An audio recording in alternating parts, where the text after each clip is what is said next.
আসসালামাইকুম সবাইকে। তো গ্রামের মাঝখানে একটা যদি ব্রিজ থাকে, সেই গ্রামের সৌন্দর্যটা সেই ব্রিজটাই বাড়িয়ে দেয়।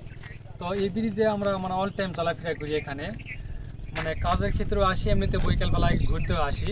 তো এখানে অনেকেই আসে, বৈকাল করে ছবি তোলার জন্য আসে, কেউ টাইম স্পেন্ড করার জন্য আসে, কেউ ঘুরতে আসে।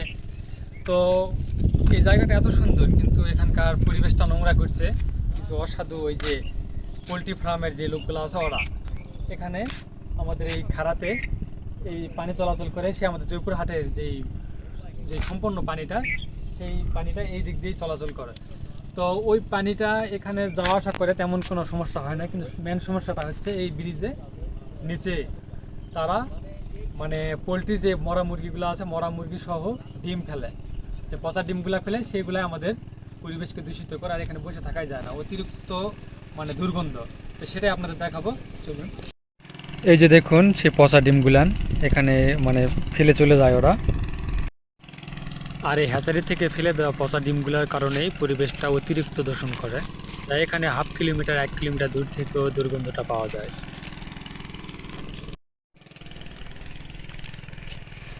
তো এই পচা ডিমগুলোর জন্য এখানে বসে থাকা যায় না। এখানে মানুষজন আগের মতো আর চলাফেরাও করে না। তো এলাকার যারা অসাধু ব্যবসায়ীরা আছে, যারা পোলট্রি ফার্ম পরিচালনা করে, তাদের দৃষ্টি আকর্ষণ করে বলতেছি, দয়া করে এগুলা ফেলবেন না এখানে। শুধু এখানে নয়, ওই যে দূরে তালের গাছ দেখা যাচ্ছে, ওখানেও তারা ফেলে। আর তার কারণে অতিরিক্ত দুর্গন্ধ, যা এখানে থাকাই যায় না। তো এলাকার মানুষের অনেক সমস্যা হয়। তো দয়া করে এখানে আর কিছু ফেলবেন না। দেখেন, এত সুন্দর জায়গাতে যদি এগুলা ময়লা আবর্জনা ফেলে, তাহলে কেমন লাগবে। এখানে অনেকে আসে টাইম স্পেন্ড করার জন্য, এখানে বসে থাকে। কিন্তু দেখেন, এখানে শুধু ডিম ফেলার কারণে দেখেন এখানে আর কেউ আসে, বসে না। দেখেন, জায়গাটাই নোংরা হয়ে গেছে, আগের তুলনায় অনেক নোংরা হয়ে গেছে। তো আপনাদের দৃষ্টি আকর্ষণ করে বলতেছি, যেহেতু আপনাদের উপরই আমাদের পরিবেশ রক্ষা হবে। যদি আপনি চান ওখানে কোনো একটা গর্তে এই ডিমগুলো, পচা ডিম এবং এই মরা মুরগিগুলো যদি রাখেন, তাহলে কোনো সমস্যা হবে না। আপনিও কিন্তু দিন শেষে চান টাকা রোজগার করার পর দিন শেষে একটা সুন্দর একটা স্থানে এসে সময় কাটানোর জন্য। যদি আপনি এই পরিবেশটা দূষিত করেন, তাহলে আপনি এখানে টিকতে পারবেন না।